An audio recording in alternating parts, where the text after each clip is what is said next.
प्रिय विद्यार्थियों, मैं आपको आज कक्षा 10 में विषय गणित में निर्देशांक ज्यामिति के बारे में बहुत कुछ मैं आपको सूत्रों के माध्यम से बता चुका हूँ और पहली एक्सरसाइज भी करा चुका हूँ।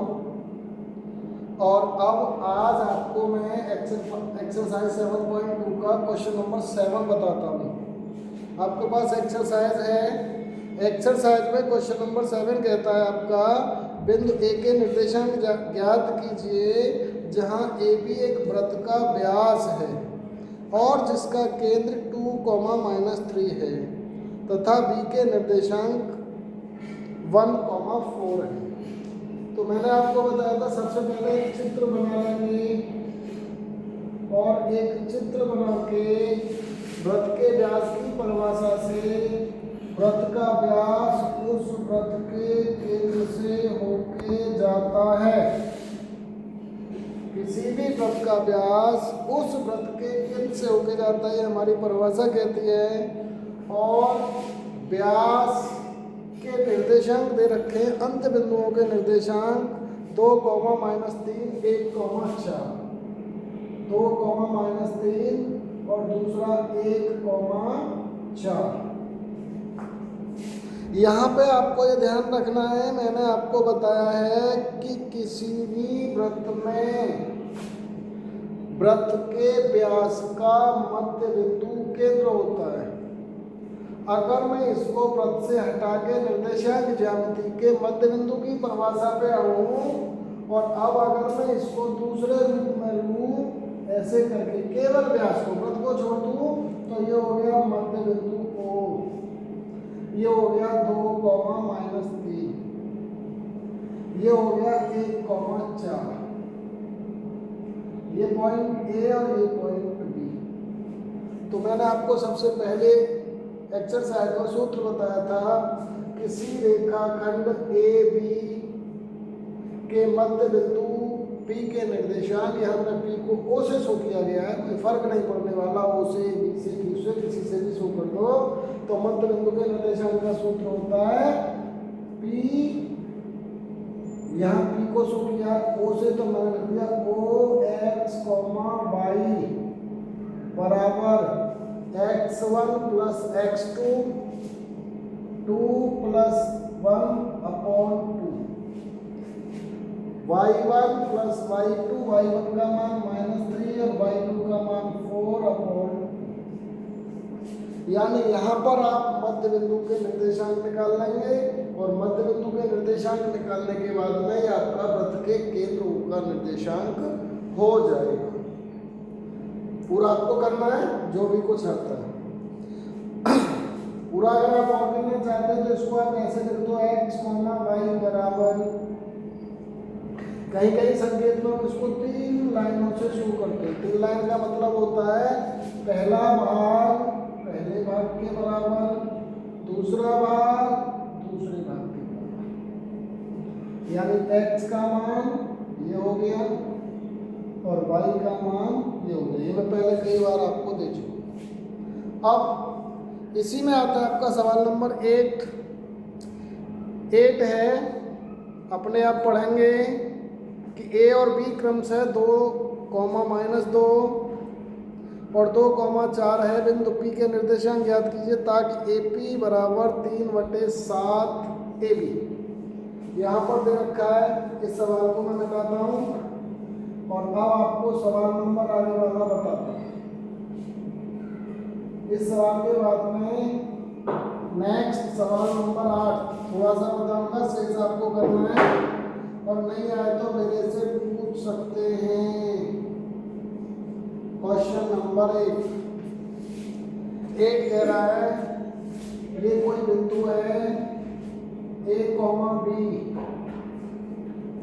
यहाँ पे P कोई पॉइंट है और A का मान है आपका -2, -2 और B का मान है आपका 2, -4। P का मान निकालना है। अब आप यहाँ पे इस सवाल की तुलना कर दीजिए बी से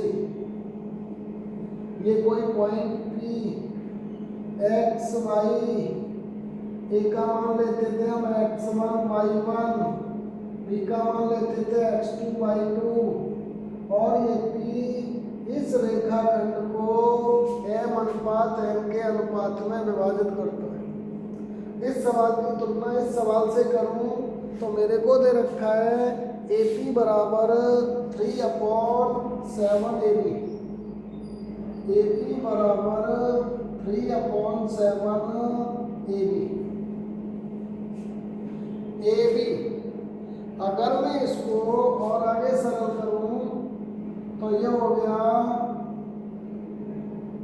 7/3 बराबर AB/AP।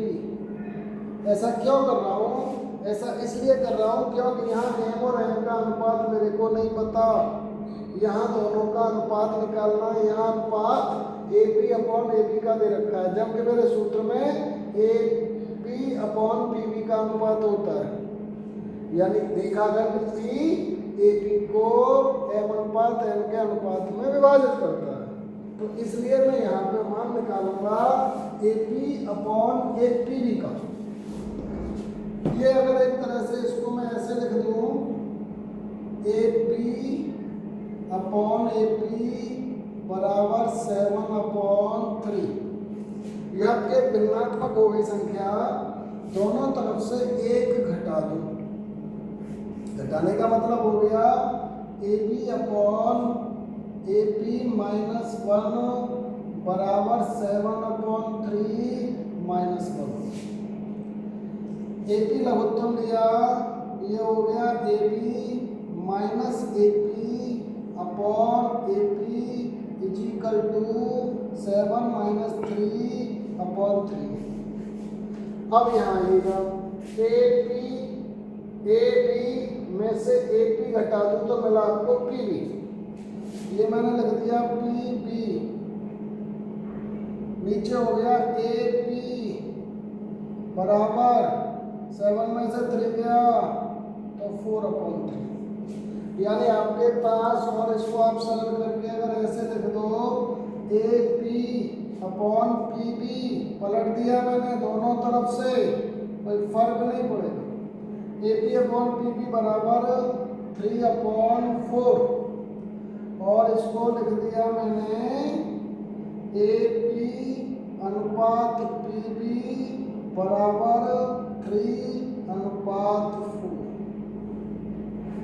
अब ये सवाल बन गया आपका इसी एक्सरसाइज का पहला, यानी ये आप मान आ गया आपका 3, ये मान आ गया आपका 4, ये मान हो गया m का, ये मान हो गया n का, ये मान हो गया x1, ये मान हो गया y1, ये मान हो गया x2, ये मान हो गया y2।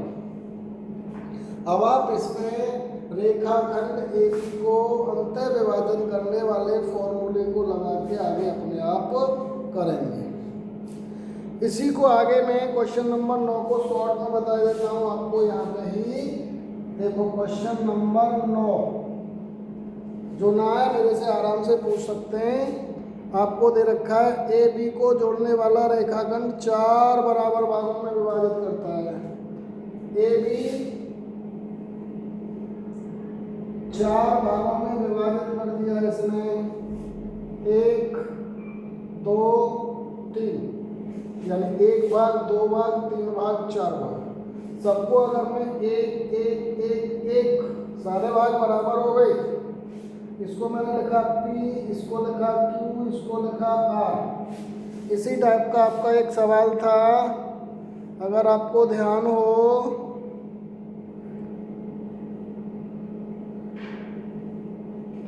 पीछे एक सवाल आया था सम त्रिभाजित करने वाला 7.2 का सवाल नंबर 2। वहाँ AB 3 बराबर भागों में विभाजित हो रहा था, यहाँ AB 4 बराबर भागों में विभाजित हो रहा है।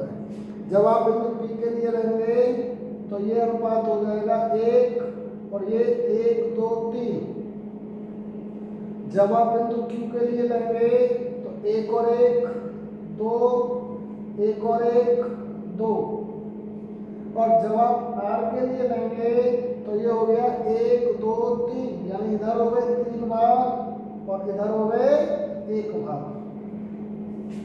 यानी अनुपात बिंदु P के लिए 1:3, बिंदु Q के लिए 2:2, बिंदु R के लिए 3:1।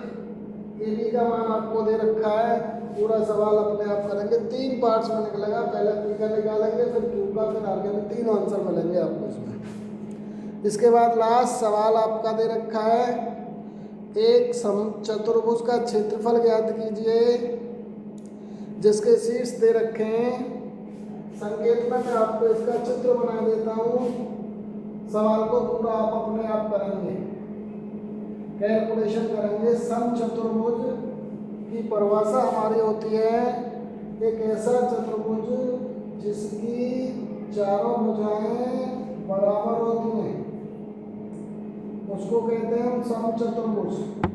मैंने लिखा ABCD। ABCD के मान दे रखे हैं आपको 3 0 4 5 3 0, फिर 4 5